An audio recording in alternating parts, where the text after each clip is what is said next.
بسم الله الرحمن الرحيم. معالي وزير الطاقة والثروة المعدنية، الحضور الكريم، السلام عليكم ورحمة الله وبركاته. بداية فإننا في كتلة إرادة والوطن الإسلامي ندين ونستنكر قيام ما يسمى بوزير الأمن القومي الصهيوني بن غفير باقتحام المسجد الأقصى المبارك وتدنيسه، وإننا نؤكد بكل قوة على الوصاية الهاشمية على المقدسات الإسلامية والمسيحية في القدس، ونستنكر قيام جهات إرهابية بالاعتداء على مقرات بعض بعثاتنا الأردنية في الخارج.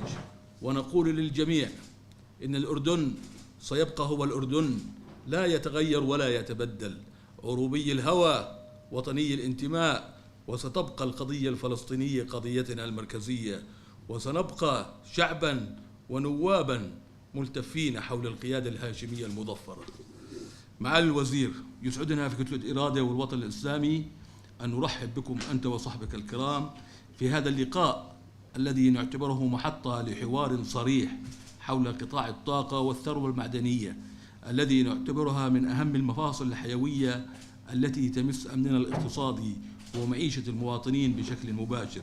وهذا اللقاء فرصة حقيقية لطرح أسئلة جوهرية ومطالب مشروعة، ونأمل أن يكون اللقاء صريحا وشفاف يتجاوز المجاملات نحو مصارحة حقيقية في واحدة من أكثر الوزارات المهمة. مع الوزير أنا بدي أبلش وبعدين أترك الحكي لزملائي أو إلك، يعني كيف ما بتحب.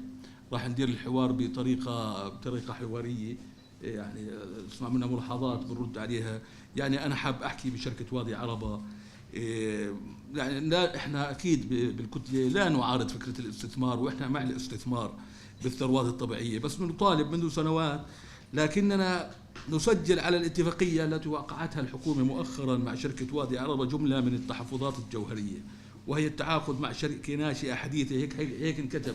بعرف انه رد عليها مش شركه ناشئه، ولكن يعني بنحب توضيحات بهذا المجال، قدرتها الماليه والتقنيه، وهل هي مثبته، يعني ومدى دقه التقييم الفني اذا كان في تقييم فني ومالي للمشروع. وطبعا المناقصه، هل نزلت في مناقصه كانت شفافه او طرح تنافس شركات عالميه؟ يعني بهذا الباب حاب تحطها في هذا المجال، وحاب انا اترك المجال